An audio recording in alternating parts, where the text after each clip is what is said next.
I'm Nick Finey, and on our farm we grow corn, soybeans on about 2,000 acres. In 2008, we had a lot of heavy rains.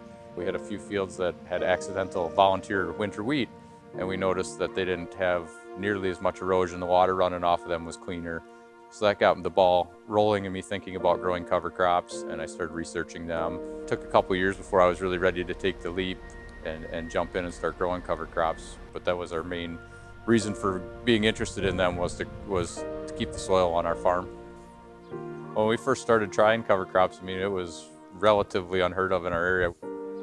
I am maybe a little bit of an innovator, but also Mother Nature kind of just taught us that maybe we need to do something different here. We need to figure out a way to help keep the soil on our farm, keep the nutrients on our farm. So the first year that we decided we were going to do cover crops, we went out and did 1,500 acres the first year. And that was probably one of the biggest mistakes we ever made. It was just too much. Thankfully, we've never had any huge disasters from them, but we definitely had some mistakes, some challenges of especially learning how to terminate the cover crops, how to plant into them, the adjustments that you need to make to the planter, maybe even retooling the planter with some different attachments to give you some better success in doing that. It's a whole nother thing that you have to add to an already complex farming operation. But then I remind myself, why are we doing this? And we need to keep the nutrients in the soil on our farm. The biggest thing we've started to notice is where especially the soil structure was quite poor before we started with the cover crops is slowly improving, making it easier to no-till crops into them. We're noticing the water is running off cleaner. There's a lot less water running off, more of it soaking in. One other benefit that we weren't looking for, but that we have seen is that we are having a little better weed control. The cover crops help with the weed control.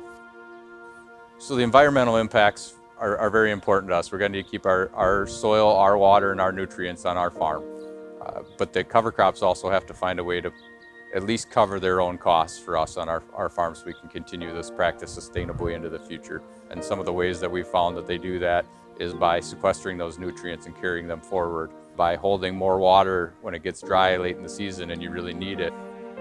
If I had any advice for someone who's looking to get into maybe try some cover crops is to go ahead and try it, but try it on a small acreage and see what you can learn out there on your own farm. Don't be worried about what the neighbors say, and don't do it on such a scale where it might be financially ruinous to you. Just get out there and try 40 acres or 100 acres or whatever you're comfortable with, and try something simple. The easiest thing to start with is cereal rye ahead of soybeans. That's almost guaranteed to work, as close as anything in farming is guaranteed to work for you. I think you need to be patient when you're going to try cover crops. Don't bite off more than you can chew. So slowly learn a little bit about them and grow from there. You're going to improve your chances of success long term.